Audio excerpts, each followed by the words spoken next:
Ladies and gentlemen, good evening to those who have logged in from India, Singapore, Japan, and Europe. And good morning to those who have joined us from US.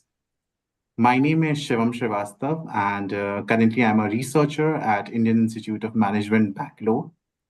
We are delighted to welcome all of you to the Center for Software Information Technology Management, CSTIM's panel discussion titled Digital Dialects, Large Language Models for Societal Linguistic Evolution. This panel discussion aims to promote dissemination and application of knowledge for the benefits of academics and professionals from all walks of industry.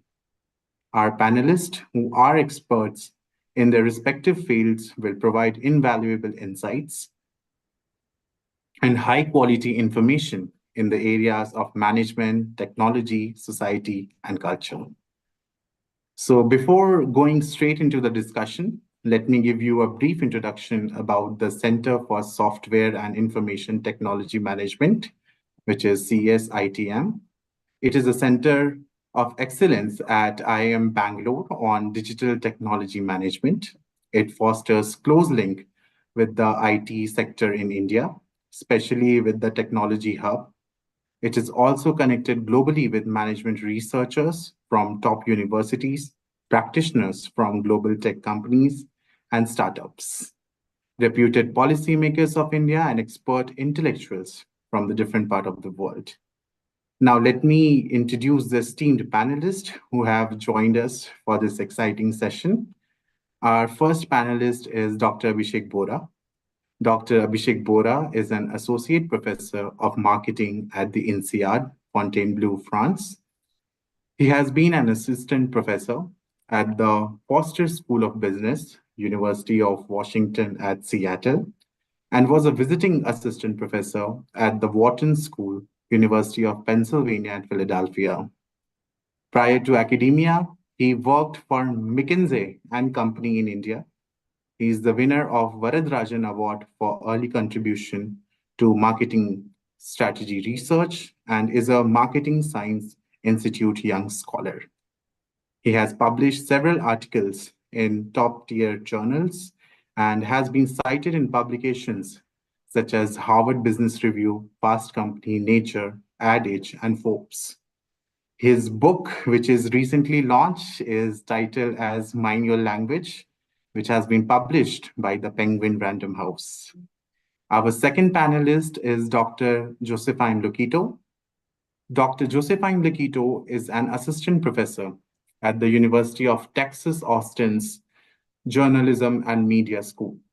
She is also the director of the Media and Democracy Data Cooperative and a senior faculty research affiliate for the Center for Media Engagement at UT Austin.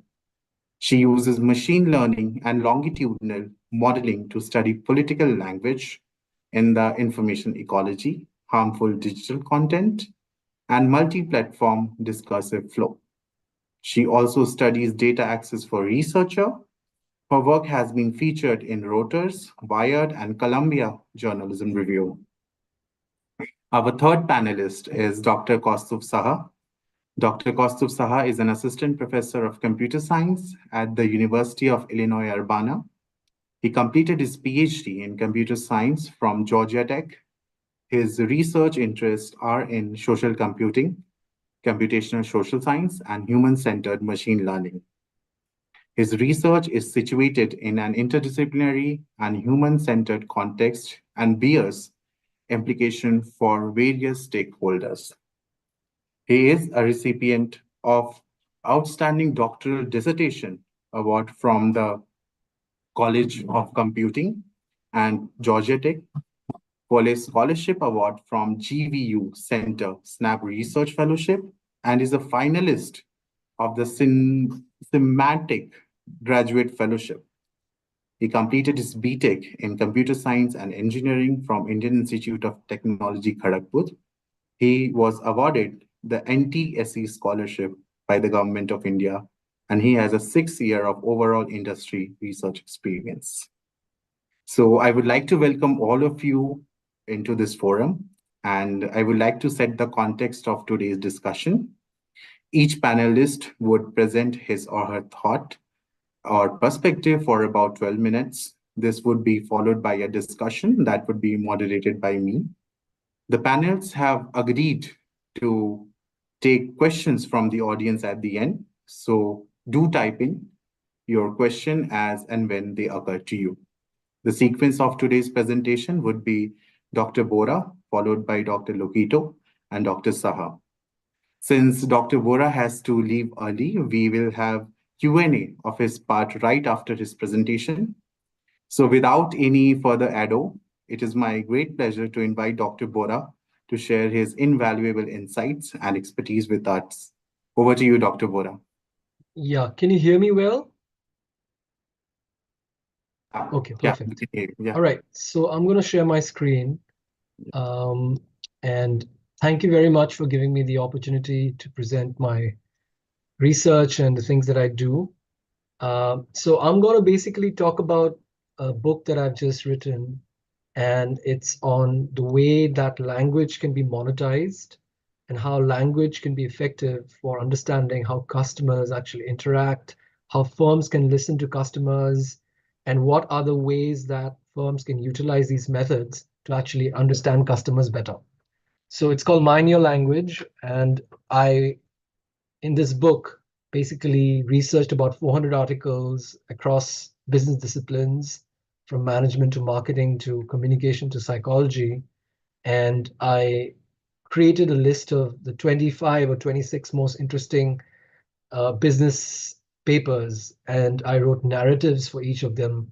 And I'm going to talk you through about 2 or 3 of them, given the timeline that I have. So I'm just going to talk about some examples that I have in my book, which hopefully will illuminate the kind of work that I do. So all of you must have or might have watched the final of the 2022 World Cup, which was, this match which had lots of twists and turns. Argentina was leading, and then France came back, and then at the end there was this penalty kick shootout, which eventually Argentina became winners. So I'm going to take you through certain examples from machine learning and from language analysis in marketing and in psychology of how this can be utilized, and to give you surprising insights. So I hope all of you, I think the panel members are aware of the Super Bowl, right? Which happens in the US every year, which is on the first Sunday of every February. And this strategy that I'm going to talk about is a paper of mine which got published in the Journal of Marketing. So what we do is, during the 53rd Super Bowl, the lights went out. The 43rd Super Bowl, the lights went out in St. Louis, where this game was played between the Baltimore Ravens and San Francisco Giants. And immediately after that, Oreo Cookie, which is a brand which sells cookie, came out with this tweet. Okay. So as you can see, as a marketer and as a communication specialist, everyone is very interested in figuring out this particular number here, number of retweets or number of favorites. Okay. So this is the measure which is cared a lot about by these kind of marketing social media managers.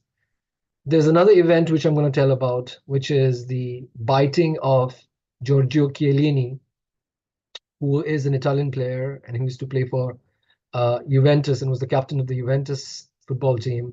So this is Luis Suarez biting Giorgio Chiellini.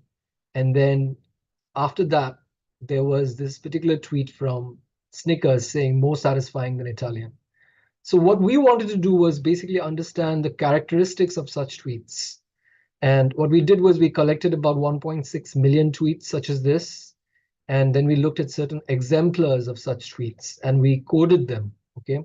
So we coded them for 3 things. So what we were trying to do was first causally see, and I mean causal in a real causal sense, where we have a study which shows that when this event happened, there was an increase in Oreo's tweets given the control group of firms which didn't post any tweet at that point in time.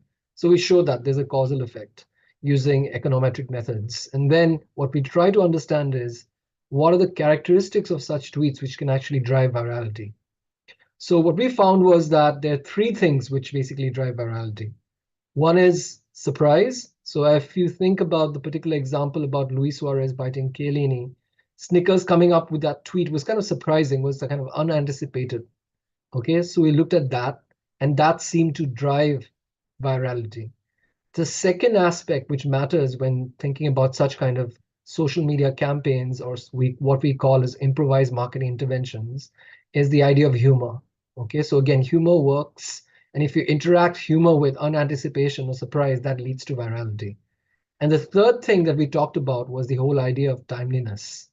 So in the world of social media, you have to be pretty quick in a sense of when do you want to post something. If there's an event which is happening and you want to create a post which is associated with that event, you have to be timely. It's almost like a slapstick comedian, when you're watching this comedy show, there's only a particular point in time when that joke will work. So we again find that virality is driven by the interaction of timeliness and humor. So that's one effect. Okay. So that this is kind of surprising. There's another paper which is not by me, but by my co-authors, Jonah Berger, who's at the Wharton School of Business. And here he talks about, can musicians who write music in a particular genre do something which generates more popularity? All right. So if you think about the kind of music which this band called Metallica writes, it's heavy metal. It's heavy metal music. And their lyrics are filled with words like death, sadness, anger, envy, things which are pretty dismal, versus a situation where Justin Bieber is the person who writes lyrics which are poppy, girly. Okay. So, what these researchers did was to understand what would happen if a rock band, if a musician from one genre writes lyrics from musics with another genre. Okay. So, they use things like topic modeling techniques, like latent dirichlet allocation techniques, to figure out, okay, what were the words, what were the topics that a Metallica song actually had. And then they checked the genre's average lyrics, and they saw the discrepancy between a lyric written by, say, Metallica with the average genre's topical mindset. And they found that whenever lyrics are written which are kind of atypical, okay, which, say, Metallica writes a song which has lyrics which are poppy or has gospel in them, that drives virality. Again, here it's a mixture of something which is language related and which is related to some methods which I'm sure Kostov is very well aware of and Josephine are both aware of. All right, so this is again a mixture of that. Then there's whole idea of spoilers. You would think that spoilers shouldn't be helpful for film revenues. When I was growing up in India, I remember this movie called Sixth Sense coming out, and I made sure that I don't hear anyone telling me anything about the movie, but because apparently that movie has a great spoiler. Okay. So what these researchers wanted to do was to figure out, can spoilers actually be helpful for filmmakers? So what they did was they again run actually a topic modeling exercise on. So if you go to IMDb, which is a website which has reviews about films, they actually mark reviews which are called spoilers. So they looked at reviews which are spoilers and reviews which are non-spoilers, and then they ran again topic modeling exercises on both of them. Okay. Then they figured out, okay, these are the words which are generally associated with spoilers. And then they created this measure called spoiler intensity, which was basically measuring how much of uncertainty or uncertain words are in a spoiler. And they figured out that, okay, people actually read spoilers and like spoiler reviews when they are uncertain. It kind of reduces the amount of uncertainty that you have for a movie. And in general, these spoilers actually have a positive effect on movie revenues. And they have more of an effect when the movie is kind of new and no one knows about it, when the movie is produced by an independent art house cinema, which no one, is basically, it's not a popular film and not produced by a big media house. These kind of films work for in the first week when you read about spoilers. So again, giving you some surprises about how spoilers work. Then the next topic I'll talk about are firm-related conversations, which firms engage in, and how that can affect, how consumers react. Now, a very simple linguistic trick is here, if you ask your son or if you ask your daughter or your cousin, can you help me clean this house versus when you tell the same person, can you be a helper to clean the house? You'll see that the association which is related to the noun sense, helper, actually has more of an effect on that person because this person is associating an identity with that whole element of working and cleaning the house. So again, a very simple change, and I'm going to use this idea about just words, which are called function words, in terms of making you think about how can such words be influential in a marketing setting. Okay, so here I'll give you three examples, and then I'll end. So the first example is on the left-hand side, I have words which are abstract. And on the right-hand side, I have words which are concrete. Now, if I have an issue with this shirt and I go to a salesperson, say in a store, and tell him that, my button came out, can you please help me? This person can have basically has two choices. The person can be very abstract, okay, use words, okay, we will take care of this and that shirt, versus being very specific and being very concrete. Again, a very simple thing, but what these researchers found was a lot of companies or salespeople don't even use these words, which are concrete words, in terms of pinpointing what the issue is. So this seems to work. The other aspect which works is I words versus we words. I generally has some negative connotations, and it's used to measure narcissism and other constructs. But in a salesperson setting, again, if the person says I will take care of the shirt versus saying we will take care of the shirt, this shows more agency and more empathy from the salesperson side, which again has an effect on making the consumer happy, satisfied, more satisfied. Again, simple trick here. Okay. Another example which I love is, you might think, what's the similarity between these three songs? They're all super hits. Everything I Do, Do It For You by Bryan Adams from the Prince of Thieves movie. It was number one for 16 weeks, and then it was actually overtaken by this song called I Will Always Love You by Whitney Houston in the Billboard charts. And then, Shape of You by Ed Sheeran is the second most streamed song in Spotify. Now, what's common in these songs? Well, one commonality is that this word you is in the object case. Now, these researchers argued and found out that when you is in the object case, what happens is we as listeners conjure up or think of someone else in our mind. We conjure up a special you. And they actually showed that in such cases, these kind of words drive engagement and drive the popularity of the song. All right, so that's what I have because we don't have so much time. I'll leave the floor open. I'm so sorry. I want to be in this and listen to Kostov and Josephine, but I have a class which I have to teach at 3:45. But I'll stay as much as I can. Yeah, please feel free to ask me any questions. Yeah, thank you so much, Professor Bora, for your presentation. And indeed, looking forward to reading your book. You have presented so many diverse domain in, you have put it into your book, and it would be, I think, a landmark for the linguistics and marketing communication research. So thank you. So, yeah. So if I may ask Professor Bora on building upon insights into the pivotal role of language in shaping marketing strategies. Yeah. So how do you envision the integration of large language models such as ChatGPT, Gemini into existing marketing frameworks? And what challenges or opportunities do you foresee in leveraging such technologies to enhance customer engagement and satisfaction? Yeah. So I think I would divide it into three main buckets. Okay. One is, say, insights generation, which is related to a lot of the analytical tools which are currently used, which are machine learning based, but are not, say, deep learning, using transformer models. So, one can still use text. There's a paper where they use text in Prosper loans to predict defaults. Okay. So they use random forest and gradient boosting methods, which are machine learning methods.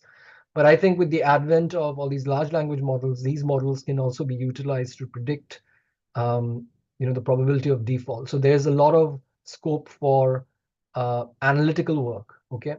The second is using these machines, in a sense, using these large language models for generating content. Okay. But then, what I would always advise is using these models basically for getting ideas for generating the content, and then you as a human judger basically utilize your experience and your intuition creating that content. Now I'm doing a paper where we basically analyze advertising about the way things are advertised, and we put the word chef and we put the word cook. Okay, so when you put chef, a male chef comes out for an ad, versus when you put the word cook, a female person comes out. So there are these biases, and these biases are intrinsically there because of the data sets which all these models have been utilized for. Okay, I just read a paper by someone in LinkedIn where they said that, Bloomberg's financial own large language model still couldn't beat the generic large language model. All right, so these large language models still have a lot of utility, but then again, these have biases. So there is opportunity, but there's also caution. Okay, and the third point is these models can be utilized for summaries, for summaries of certain work that we kind of do, kind of engaging in.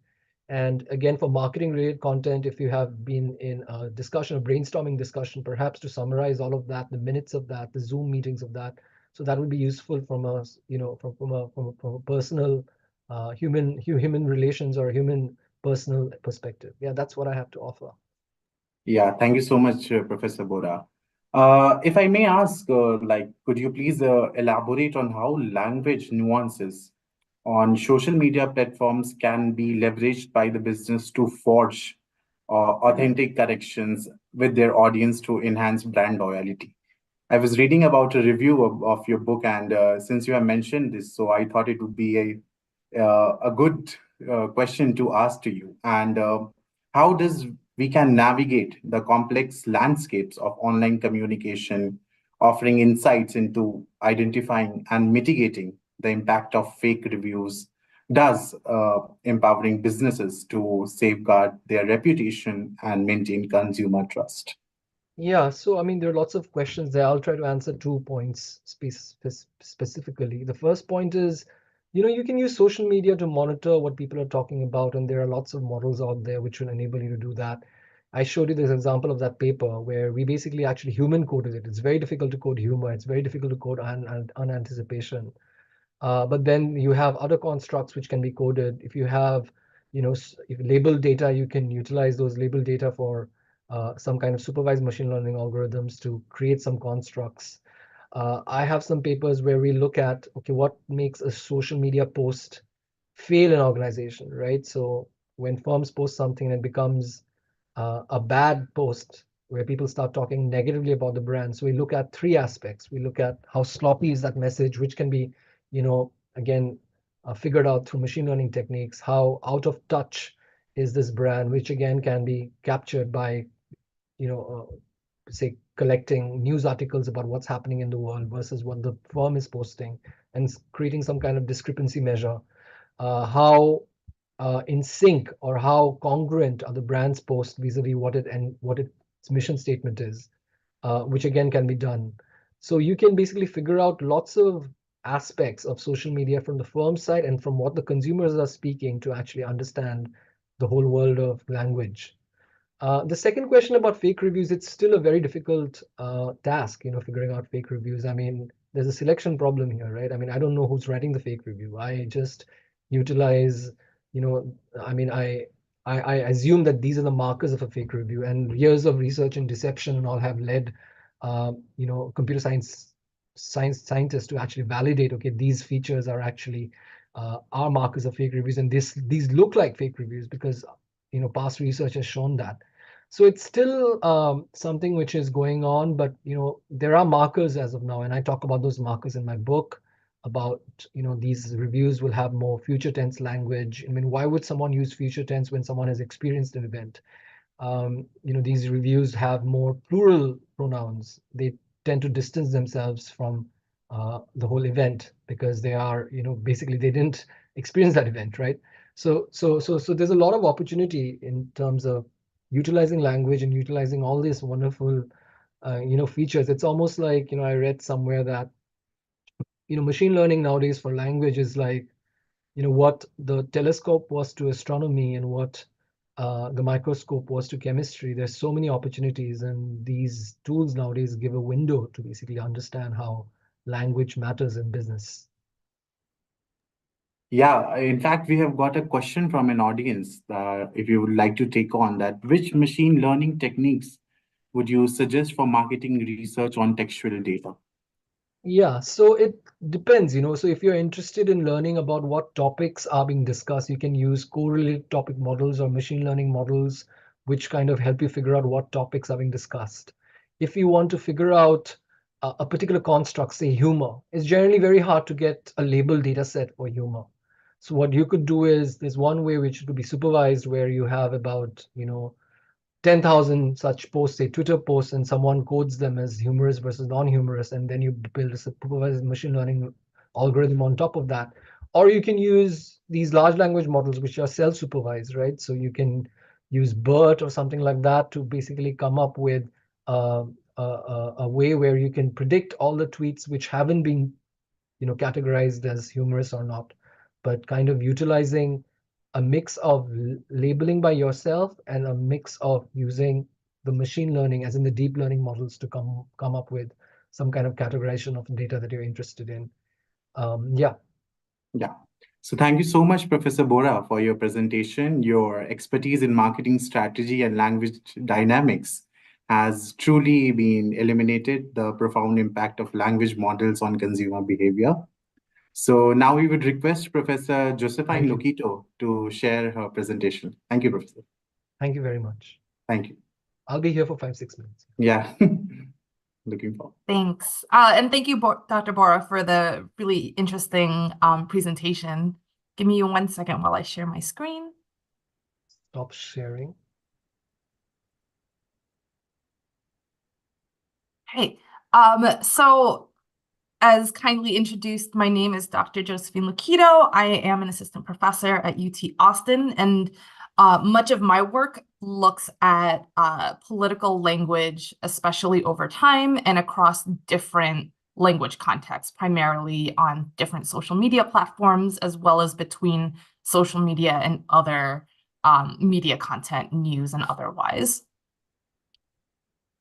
I did want to just start my presentation with laying out some terms that you'll hear me use.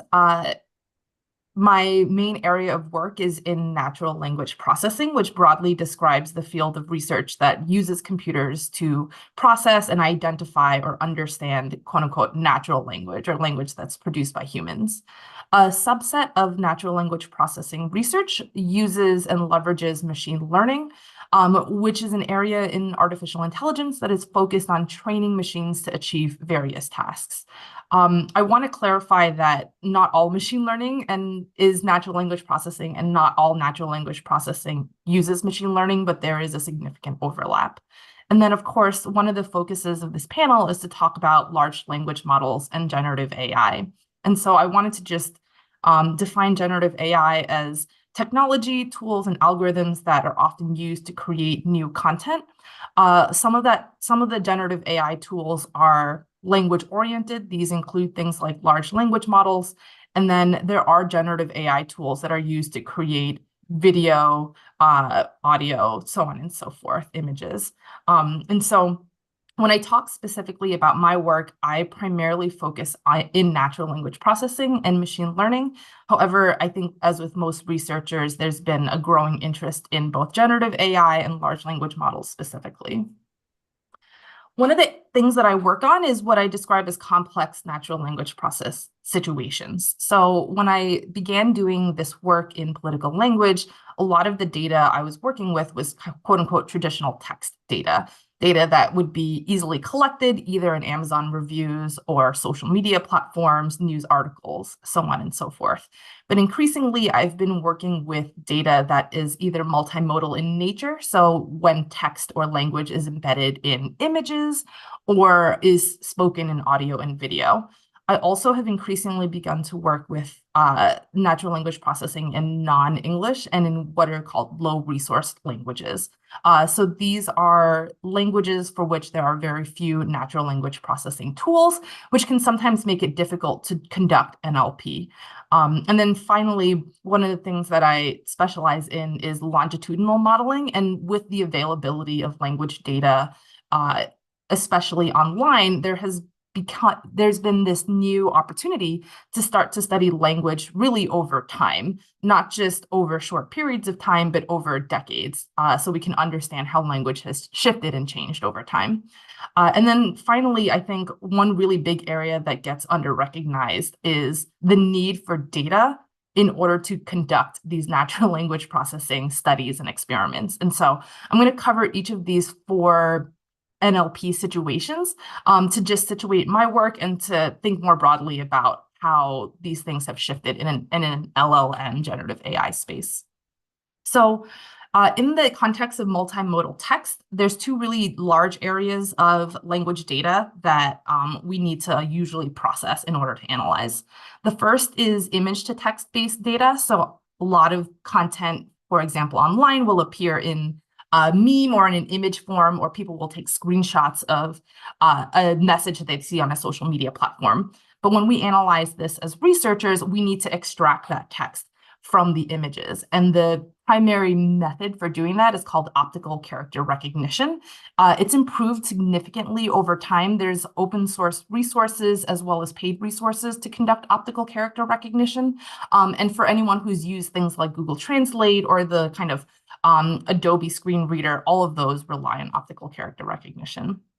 In the space of audio to text, I think one thing to note is that a lot of folks who do this sort of language analysis primarily focus on written language. And yet we know that there's a lot of language that is communicated vocally, right? I'm communicating to you now using spoken language as opposed to written language. And one of the really exciting areas of development in this space is the popularity of speech to text or automated transcription tools. And I wanted to highlight one in particular that I've been doing some audits on, which is Whisper. So Whisper is a tool that has been introduced by OpenAI. It is an open source tool, and several folks have created graphic user interfaces or GUIs for Whisper. We've compared Whisper to other automated transcription tools, including Google Cloud Product speech to text, as well as Amazon speech to text. And we find that Whisper performs as well, if not better, than these paid tools. And so if you're oftentimes working with spoken data, or if you want to do any analysis on video, TikTok, YouTube, and other video platforms, I highly encourage you to check out Whisper. It's been incredibly useful, and it is an open source tool, which is much, much cheaper than a lot of the other paid services that I've mentioned. In that area, one of the reasons why I also advocate for Whisper is because it is accessible across a large variety of languages.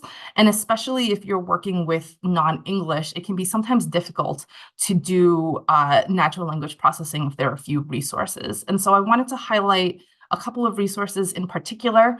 One thing that folks don't realize is actually if you use Google Sheets, there are several functions that can be used to do machine translation directly in Google Sheets, leveraging Google Translate. And so if you do happen to use Google Sheets or Google Drive, the function is called detect language. And I believe the other one is called like Google Translate something.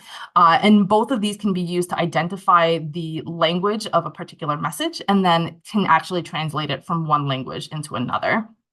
One of the other advantages, I think, in the space of machine translation is that it's improved significantly with the development of large language models. Several large language models, including OpenAI's GPT 3.5 and 4, are trained on multiple different languages. And so we've noticed that this has improved the translation work significantly more so than it has over the past couple of years.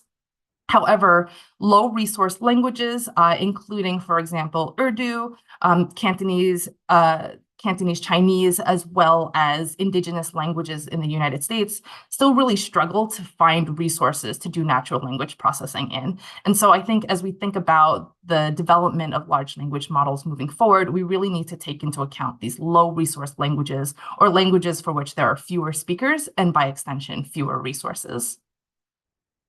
The third area that I wanted to just very quickly highlight is time series and natural language processing. I note that I think we're seeing a lot more of this sort of research, especially as language data becomes more readily available.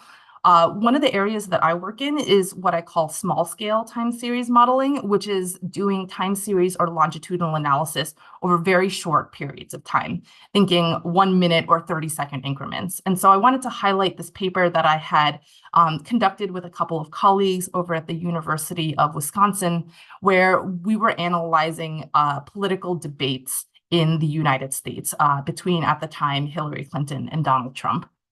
For that analysis, we had a 10-second level transcription of the debate itself, and we lined this 10-second transcription with all of the social media posts that were posted during debate about the debate. And this is about 4 million tweets in the span of 2 hours. When we lined these two data sets up, we were able to then identify moments during the debate that got increased social media attention. And we used natural language processing to identify language shifts during that time. So when someone was speaking, if there was an increase in that discourse on social media, was the language shift talking about what the candidate wanted to talk about? Were the individuals on social media talking about different things? Were they talking about the issues, or had their attention been moved elsewhere? And one of the things that we had found was that these temporary outliers, or these moments in time that candidates were leveraging, were actually able to induce language shifts, so that individuals on social media were paying attention more to what the candidate was saying. However, these shifts were temporary. They really only lasted about 30 seconds or so. And so, using these sort of techniques, we're able to really do this sort of work at small scales, not just looking at day level increases in virality, but really incremental points in time. And then kind of putting all of this together, I think we'll see the development of both machine translation, multimodal work, and increasing time series modeling with the development of large language models. And as Dr. Bora noted, I think large language models are really useful for summarizing and translating data.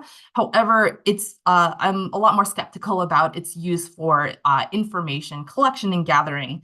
And one thing to highlight, especially given it is an election season for many, many countries here, we are starting to see large language models used by state actors and individuals to produce disinformation. And so I want to emphasize that right now, it is not a matter of if, but of when and how politicians, state actors, and citizens leverage LLMs to produce disinformation. And then for researchers such as ourselves, one really big area here that I think, again, gets under-recognized is the importance of data access. And I mention this especially because in order for us to conduct natural language processing analyses, in order for us to evaluate these large language models, we need language data in order to hold these platforms to account, in order to study these marketing dynamics. And so we are starting to see researchers lose vast amounts of data, which will become problematic in the next couple of years. A big example of this was the loss of the Twitter Academic Track API in 2013. And as of 3 days ago, Meta also recently announced the closure of CrowdTangle, which many researchers were relying on in order to access Facebook and Instagram data. We had conducted a study looking at the impact of the loss of this Twitter API for researchers, and we ultimately found over 200 projects that were closed or canceled because of the loss of this API.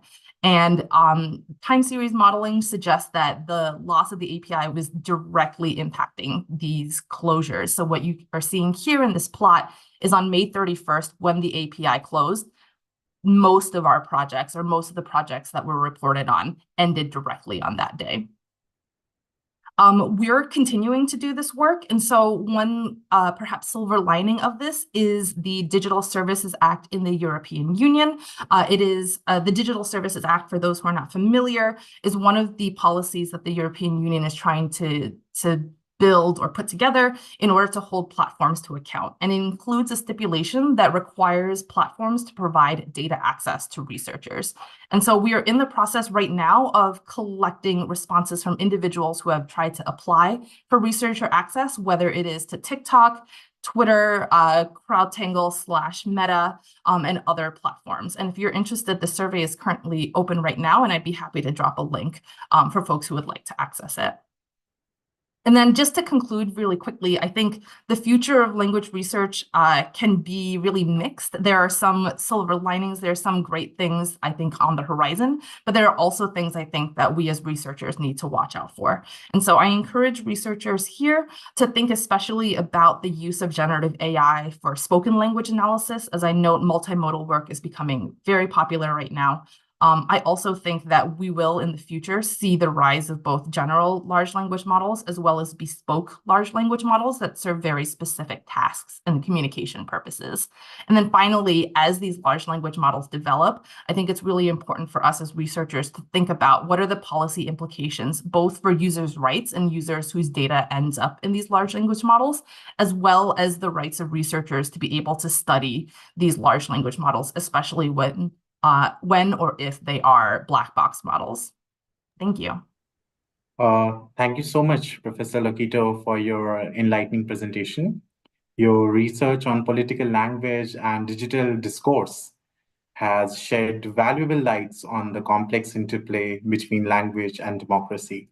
So thank you so much. Over to you, Professor Saha. Thank you so much. So let me try sharing my screen.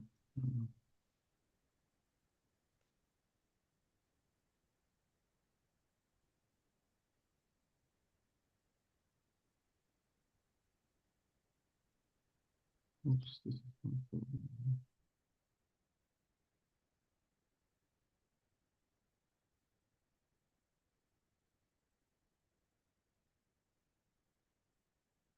I think the screen is now being shared. Yeah, hi everybody. So I think this is a great round of discussion between like different use of language and language analysis. So I'll kind of focus my attention towards like another kind of use case of language in terms of say measuring well-being. And I've kind of studied that quite a bit with social media and other forms of multimodal sensing. And I also kind of briefly hint about how the large language models and generative AI is also taking like coming up in this space and what are kind of the things are kind of concerns that we need to be aware of. This is kind of very little kind of motivation that I'll talk about. So once like this is based on my personal story as a student at Georgia Tech. So one night we received this text alert from Georgia Tech's emergency alert system, like seek shelter in a secure location until further notice, lock all doors and windows, take immediate action now. Now, I was living very close to the campus, and my immediate response was checking my doors and windows, checking in with my classmates. And I also got very worried that one of my friends was still in the lab and who was also very clueless about what was going on. And next, I checked the Facebook and Reddit pages of Georgia Tech and my friends to find that there was possibly an active shooter on campus, and people also heard gunshots. And we later learned that a student died due to police shooting, and we were quite shaken and traumatized by these incidents. So, unfortunate events and crises such as these can affect both individual and collective mental health of college students, which is already a growing problem in itself. And social media and online communities provide us with an interface for college students to not only discuss and share about their academic, personal, and social lives, but also share a sense of belonging and solidarity during events and crises such as these. Now, when I talk about well-being and measuring well-being, what do I mean by well-being? So well-being by itself is a broad concept, and it extends beyond traditional definitions of health. Higher well-being that indicates that in some sense, a condition of an individual or a group is positive and they're happy and productive. Now, traditionally, well-being is measured via survey instruments, as we may be aware of, like which ask individuals to summarize their experiences. Now, although accurate in snapshots, surveys rely on retrospective recall and are reactive in nature, such that they can only be conducted after an event has occurred. And therefore, in the moment data gathering, such as via EMAs or ecological momentary assessments, uh, where individuals respond to short surveys in the moment, have become very popular. And also with the advent of ubiquitous technologies, EMAs can now be incorporated via smartphones. But this kind of sensing suffers from limitations related to compliance and adds participant burden as they seek to actively engage the participants. And therefore, passive sensing modalities have become of prime interest as they do not require the participants to be actively engaged and allow us to collect the data unobtrusively. Smartphones, wearables, and social media, all due to their ubiquity and widespread use, serve as low-cost and convenient passive sensing techniques. Now, I just mentioned about social media. So platforms such as Facebook, Twitter, Instagram, Snapchat enable us to to share our thoughts and connect with others. And And many of the work that I've done it brings in this perspective that social media can also be thought of as a passive sensor for human behaviors and well-being. Now, some of the unique strengths of social media as a sensor are this data is self-recorded in a self-motivated fashion in one's naturalistic setting. This data can be collected unobtrusively to obtain longitudinal and historical data that also goes beyond study periods. And alternatively, social media can be seen of as a verbal sensor, as it can capture people's linguistic expressions. Now, this builds on the notion that even traditionally, psychological care is based on someone's speaking patterns, or say, kind of when we visit our therapist or counselor, they kind of see what we're talking about. And social media data enables us to kind of collect and analyze and study this behavior. Um, so again, like when I talk about my research, so my research has like kind of three components, which are not necessarily independent. Now, for the first component is about measuring and understanding well-being by developing methods from NLP, machine learning, and causal inference on social media and multimodal sensing data. The second component is about introspecting into the meaningfulness and interpretations of these data-driven models. And the third is about understanding and mitigating the possible harms and unintended outcomes of these approaches, which also involves gathering multi-stakeholder viewpoints. Now, overall, as we think about taking these new forms of well-being sensing from theory to practice, we need to realize the benefits, but also prevent possible harms and responsibly design and develop these technologies. And we need to make additional socio-ecological considerations when we build these technologies or use these data-driven inferences from them because of the high-risk consequences they might have. Now, this is kind of a glossary of different studies that I've done. Again, like I don't want to go into each of the studies in closer detail, but for example, within the theme of measuring and understanding well-being, we've studied how social media patterns like people's language and expressions could be used to measure linguistic expressions of say, depression, anxiety, stress. And like when we studied immediately after the pandemic, compared to the matched control of people's expressions on Twitter, we saw how there was a spike in like all of these mental health expressions immediately after the pandemic. But over a course of time, as people started adapting to the new normal, kind of these expressions started reducing. Similarly, we have also used social media data to kind of model psycholinguistic lexicons, such as in the case of grief, where we model grief lexicon in terms of valence and activation from social media data. So this is about measuring and understanding well-being. And now, again, like these kind of measurements are not always accurate. There could be concerns and, for example, challenges, biases, and even the outcomes of these measurements can have possible risks involved. So we also look into the meaningfulness of these measurements. Like, for example, understanding the construct validity. Like, for example, in one of our studies, what we did was the social media expressions of college students on, say, Reddit. How does that kind of predict actual on-campus mental health visits of college students to counseling centers? So, and that was kind of the causal construct validity experiment that we did, and which showed that social media expressions actually have the potentials to predict people's mental health on campus in offline setting. There was another of this study, like where which showed that how social media measurements can be misused, or when only if only we look at it very superficially, it can have challenges.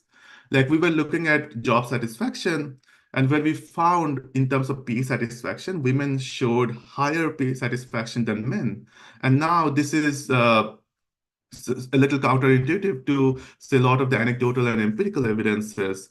But when we kind of looked into data in detail, it was more about how satisfaction is a function of expectation.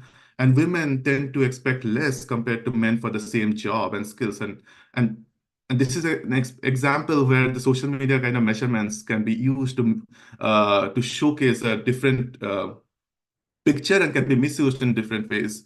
But we also kind of looked at supervision satisfaction, and where we found that women's satisfaction were much less compared to men. We also looked into language, where women's concerns were about harassment and toxic work culture, whereas men's concerns were mostly about wealth and tax. Anyway, so I think, and then we also looked at, and we also want to kind of foresee and mitigate possible harm. So where we kind of looked into like multi-stakeholder viewpoints, not just kind of people in position of power or who will be using these technologies, but also people on whom the data is being used. Now, I mean, I briefly mentioned about social media and causal approaches to measure well-being, but we also need to build where we kind of have seen in our research that how we not only need to build novel computational approaches, but also we need to question the limits and harms of these approaches. Now, taking a broader view of well-being sensing, these studies also translate its relevance into several other use cases. And as we see more and more technological advancements, such as the growing hype with generative AI, large language models, and ChatGPT-like technologies, which is making the AI come closer to the audience and people are interacting directly with the AI, companies and products are finding their applications in our day-to-day lives and societies. Now, while this is an exciting turn of events for tech and AI, these also raise questions about the possible harms and risks about how we can mitigate these harms. For example, are we conducting like we are also conducting studies on what does it mean to get mental health support from these AI models versus online communities, or how these models can make problematic suggestions in real well-being contexts. Again, like this is a very concluding remark about how the different sorts of impacts with this kind of work. Professor Lukito and Professor Bora have already kind of shared some of that, but kind of just to add to that, there is individual impact. We can make academic and research impact, but also industry and product impact, not only kind of building products, but also informing this product development about what are the kind of considerations they need to have, how we can make this technology safe and useful for individuals. And also, I think a lot of societal and policy-related impact. So kind of coming up with policies about safeguarding strategies about how we prevent the possible harms of these technologies. But yeah, I didn't want to kind of go into more detail, and there are kind of example studies I could show, but I'll kind of briefly show one example. This is, again, like this is not published yet. This is very recent ongoing work. So this is kind of the example of contrast when we kind of compared responses from online communities versus from an AI, where we see that the AI's responses, as we'd expect, is much more AI or a kind of large language model. It's much more kind of longer, it's verbose, it's more formal, and it lacks the personal narrative and kind of also the accommodatingness of how when human conversations happen. So we don't really know how effective these kind of interactions are, kind of also aligning with some of the previous thoughts that were shared by Professor Lukito and Professor Bora. But yeah, I wanted to end on that kind of note with an example here, but I'd be very happy to take any questions and kind of continue with the discussion in the panel. Thank you so much, Professor Saha, for your presentation. Your interdisciplinary approach of studying like social computing and human-centered machine learning has provided an invaluable insights into the ethical dimension, which you have mentioned at the last was of language-driven technology was very thought-provoking, I would say. So yeah. So if I may ask to Professor Lukito that Professor, you have showed your research which utilizes NLP, machine learning, and longitudinal modeling to study political language in digital sphere. So from a methodological standpoint, could you discuss the challenges and opportunities associated with analyzing language dynamics across various platforms, media platforms over time? And moreover, how do you ensure the rigor and validity of findings in such complex and dynamic environment? Yeah, that's a great question. So studying language across different platforms comes with both, it's both really rewarding and really challenging. So let me start with the rewarding part. You mentioned validity is a big question of how do you validate and ensure this. And I'll note that a lot of academic research and non-academic research has typically relied on a small number of platforms. So it is no surprise to anyone here that most research is done on in the past has been done on Twitter and Reddit because data was readily accessible from these platforms and because text data is much smaller compared to video data. And so to be able to robustly study the media ecology or the social media system, it is really important to consider a large variety of platforms, including video and image-based platforms, which I think is a lot more accessible now than it had been when I started doing this research. So that was my impetus for doing this sort of multi-platform work. I think that does increase the validity of being able to make claims about social media platforms broadly than just findings about Twitter or Reddit. Now, a key challenge of doing this work is the data that comes from each of these individual platforms are very different. They have different types of metadata. When we talk about engagement, there are different types of engagement. So for example, on Reddit, there are upvotes and downvotes. On Facebook, folks are hopefully familiar, there are different reactions. And then on Twitter, there are likes and retweets. And all of these things are slightly different from one another. And so one of the things that we've been trying to do is understand, is there a way to kind of develop some sort of metric that compares engagement across multiple platforms? We've seen some companies do this, particularly in the areas of marketing and advertising, but oftentimes these metrics tend to be black box. We don't quite know the math behind it. And so I think that's still an open question in research. And then the other kind of key issue, and I saw there was a Q&A related to this, but dealing with audio and video data is not the easiest thing in the world. However, we know that many people are kind of moving into those sort of spaces and producing content in those spaces. One really optimistic area for me is in multimodal deep learning. So these are a body of machine learning algorithms that try to take into account visual features, audio features, and language features. So for example, when I study TikTok, one of the things that I do is I collect TikTok video data. I use automated transcription to extract the language features from it. I then do audio as data analysis or computational phonological analyses to pull out things like pitch and tone. And then finally, I use computer vision techniques to do detection on face. There's some really excellent emotion detection features. There are computer vision tools that are really useful for pulling out individual objects and things like that. And so I think those sort of computer vision tools have become really, really important if we want to study video content. And multimodal deep learning techniques allow you to combine language, audio, and video into one deep learning algorithm. Yeah, thank you so much, Professor Lukito. So, Professor Saha, if I may ask that since your presentation spans in social computing, computational social science, and human-centered machine learning, could you please elaborate on some sort of theoretical frameworks that underpin your investigation into the socio-cultural implications of language-driven technologies?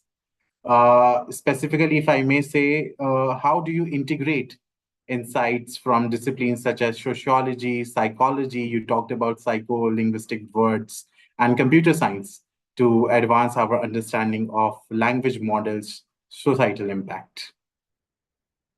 Absolutely. I think that's a great question. So I think that's the unique kind of discipline that I'm in, and which kind of also excites me. Especially, I wouldn't consider myself like an NLP or machine learning researcher, but I'm someone who adopts these methods from NLP, machine learning, and deep learning, and causal inference, statistics as well. But also, a lot of this has like the necessity and importance of like the human-centered aspect that you mentioned, but also the other disciplines like kind of expertise from psychology, sociology, social science, kind of IO psychology when I'm working with workplace-related contexts. So I think for this, I mean, interdisciplinary collaborations is something that is super important. So I've been collaborating with clinicians, psychologists, people from clinical psychology, IO psychology, people who have also been like grassroots activists. I think so. Some of the unique perspectives they bring in, and also the disciplinary expertise they bring in, that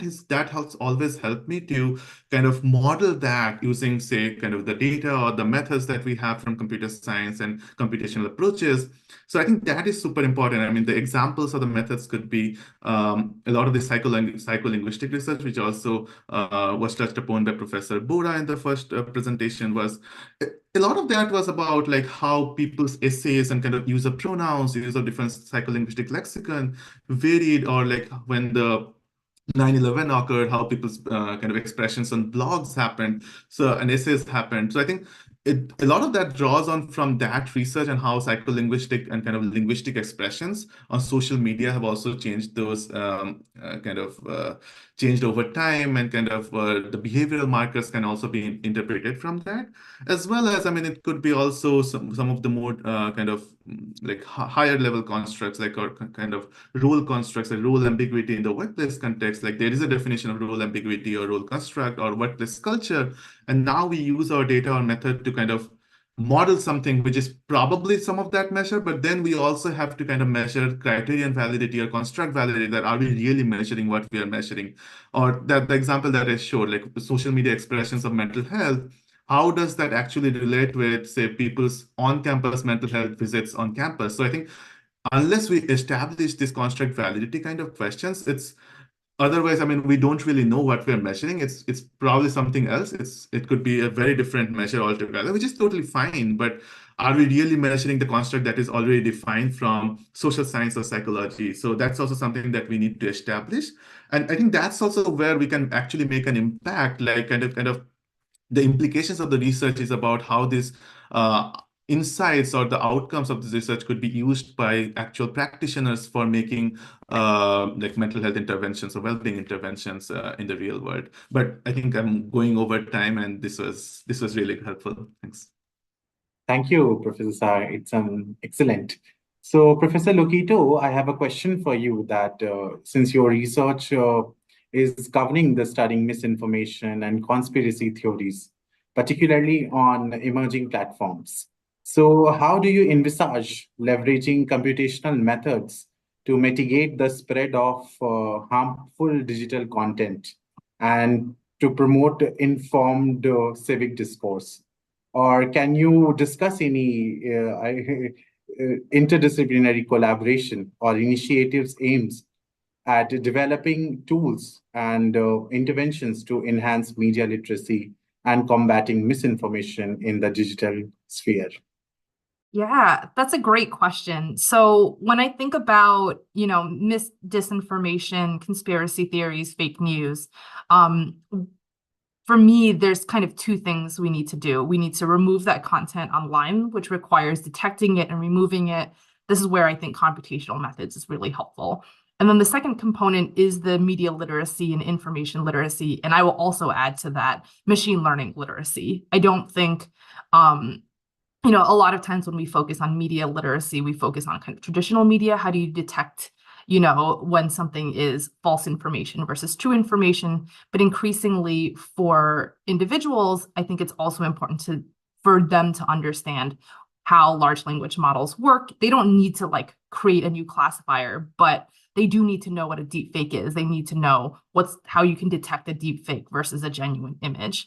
And so on the first end, I've been doing mostly collaborations with colleagues in information schools as well as in computer science to do mis and disinformation or conspiracy theory detection. Some of the work that we do combines natural language processing with network analysis, and this is how we're able to find coordinated disinformation campaigns. So these are coordinated disinformation campaigns are not just produced by one individual. They tend to be produced by a handful of accounts, either all by humans or a combination increasingly of humans and bots. And so I have a great collaborator at Northeastern University who does some bot detection. He's one of the individuals who developed this tool called Botometer, which was used to detect bots on Twitter. And we've been trying to develop similar tools to detect bots on different social media platforms, and then use them to look for these coordinated disinformation campaigns. We will then oftentimes report those accounts to the social media platforms. We also will download the data, store it, and share it for researchers. So we're able to have disinformation data to analyze while also simultaneously removing it from these platforms.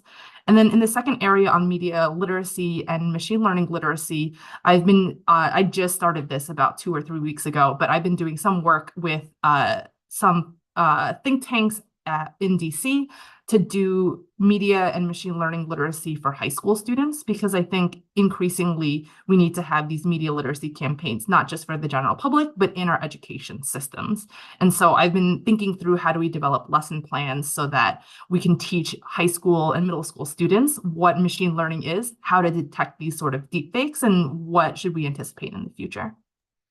Thank you, Professor Logito. Excellent overview that you have given on the future endeavors on misinformation detection and how we can develop tools, which I think the low resource language would still have some problems that I think we need to focus on. So thank you, Professor Logito. Yeah. Yeah. So, Professor Saha, my question is to you is that with the growing emphasis on responsible AI development, how do you navigate the ethical complexities inherent in language models design and deployment? And if you can elaborate on any theoretical framework or guidelines that inform research practices in ensuring fairness, transparency, and accountability of language-driven technologies. Yeah, absolutely. I think I'll start off with research guidelines and recommendations. So yes, there are already quite a few AI and like human AI collaboration, human AI interaction kind of guidelines that are published that I would say like we should adhere to, like when we're kind of thinking about building technologies that use LLMs or technologies that use LLMs in say real world contexts, having societal impacts. So I think those kind of recommendations are definitely useful. But what I would also say is that these recommendations are not just useful at the kind of development or design level, but also kind of when we're even kind of thinking about or conceptualizing a technology, that do we even these kind of considerations need to happen, like what are the harms that are possible, or are we really benefiting the way we think we should be benefiting? So I think those kind of questions we need to kind of self-reflect and can also be self-critical on. And by we, I mean like whoever is kind of thinking about developing or deploying these technologies in the real world. Now, what would happen because of this is that these technologies would also be more useful. I mean, again, like when I'm thinking about these kind of contexts, it's also like when companies are thinking about coming up with an app or application in, say, like for mental health or something else, like using LLMs. Now, they also need to think about like, would this technology actually be useful, or kind of would people be using it even like 2 years from now? Otherwise, there's a significant business impact that might happen for them. Now, I think that is one way to also think about like when we're kind of considering to build this technology, which is why kind of asking these questions at the start and kind of also like doing some sort of a need finding study, like is this technology actually needed? Or what are the possible consequences, possible outcomes? What are the harms that are possible? How we can mitigate those harms? Or if some certain things that we don't need to happen. So I think those kind of studies and those kind of research is also going to impact this development. And besides this, I mean, the policies and kind of around these technologies, I think those are also going to be effective, and those are also going to be helpful in kind of preventing these possible harms. Like, for example, Europe has GDPR, and I think other sorts of policies to get related to people's data usage.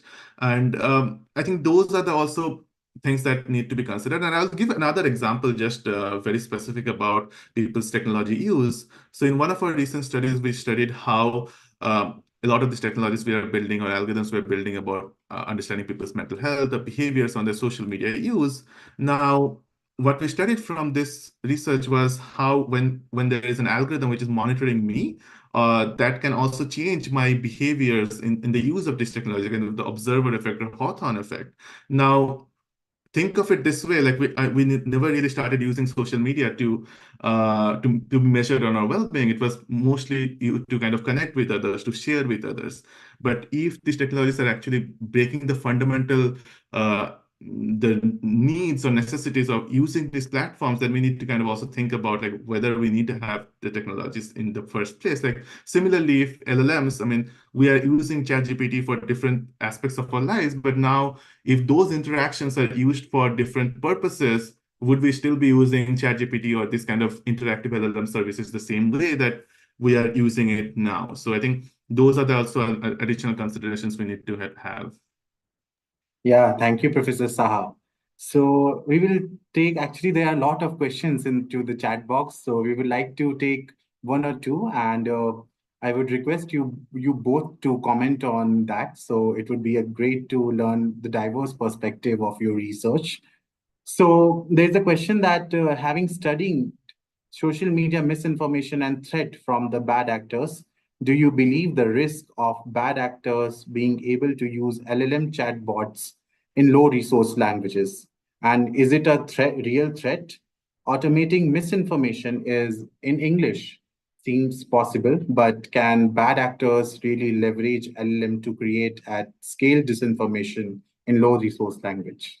So, oh, Professor Lokito, I think you can start here. Yeah, I think it's an open question that remains to be seen. I will be curious, especially with the elections going on this year, to see how successful it will be.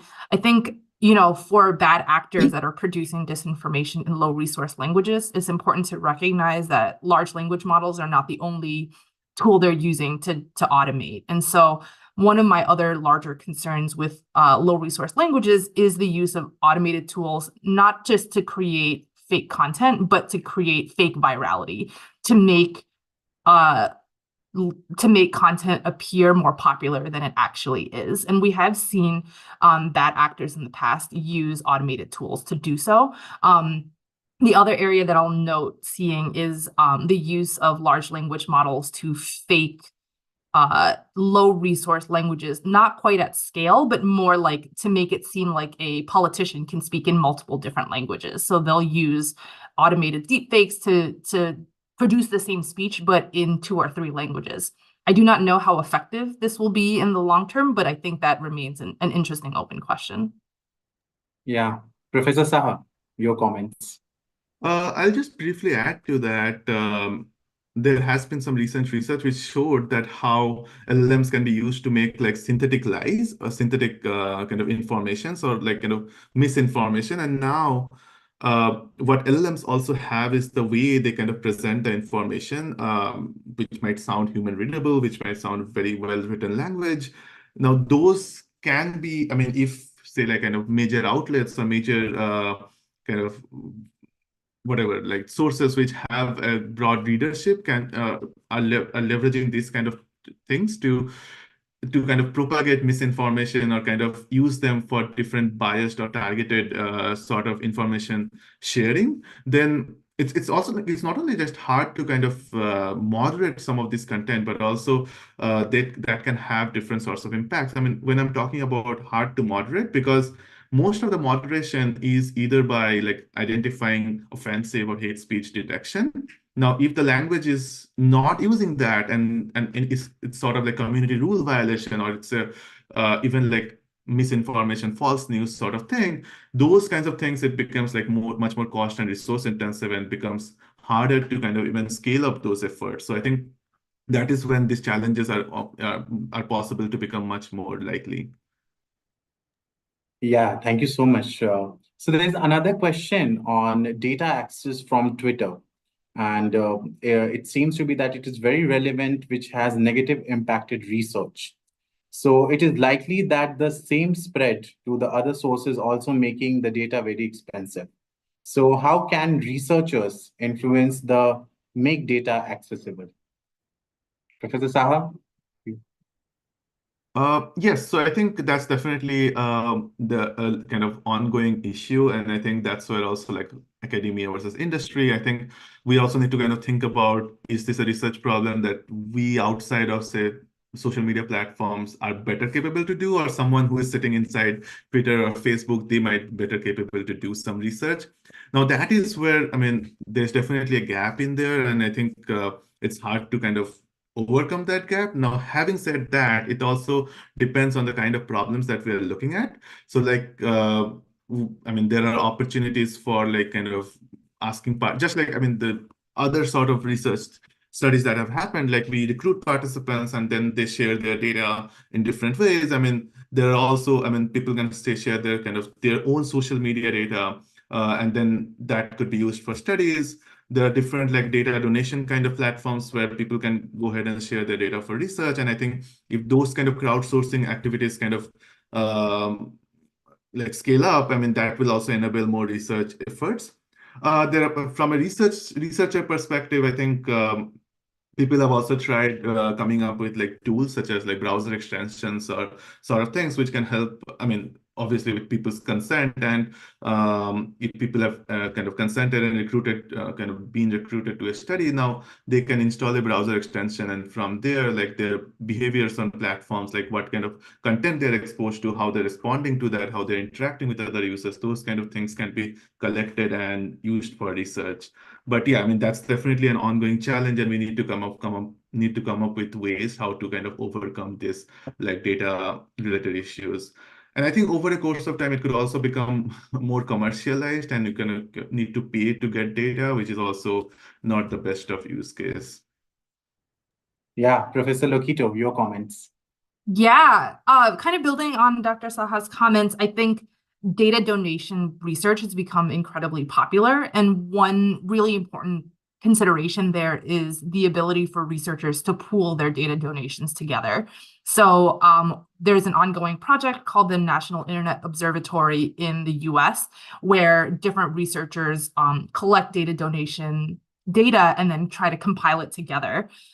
Building off of that, there's a similar effort in Australia called the Australian Internet Observatory that's doing something very similar for their country. And it would be exciting to see like an Indian Internet Observatory where researchers also did something similar, specifically in the Indian context. And I would like to see those sort of collaborative efforts, because I think that is a lot more optimistic, I think, for researchers. And then I think it's really important for researchers to advocate for researcher-based policy. So increasingly, we're finding that social media platforms are not necessarily operating in good faith with social media or with researchers. And Twitter/X is a really good example of, there was a point in time where Twitter had a really good relationship with researchers in terms of both providing access, but also providing technical support. And we've seen that almost entirely go away now with the, X and everything else going on. And so we know how kind of ephemeral our relationship is with social media platforms. So increasingly, I have more faith in researchers advocating for social media policies and regulation. So the Digital Services Act is a really good example of this coming from the European Union. I'd love to see some form of that in the United States. I'd love for international government organizations to think a lot more about social media policy, especially for researcher access. Yeah, thank you so much, Professor Lokito and Professor Saha, for your insights. So I think we are running out of time. And on behalf of CSITM and IIM Bangalore, I would like to thank our speakers, Professor Bora, Professor Lokito, and Professor Saha, for sharing their invaluable insights into the fascinating world, if I may say so, of language models and societal linguistic evolution. Your contributions truly enriched our understanding across various domains from marketing, politics, NLP, machine learning, sociology, psychology. I can go on and on to just describe the domains that we have covered so far, like computer social science as well. So I hope everyone found this discussion both enlightening and engaging. And we would love to have you all in our campus at IIM Bangalore. For any sorts of discussions and future projects which we'd like to have. And thank you for joining us. And let's look forward to more enlightening conversations in the future. Thank you so much. Thank you so much for having me. I think this was a very enlightening session for me as well. I mean, I got to hear all of this wonderful discussion and Professor Lokito and Professor Bora's talks. I think this was great. And thanks for organizing this, Shivam. Thank you. Thank you so much, Shivam. Thank you.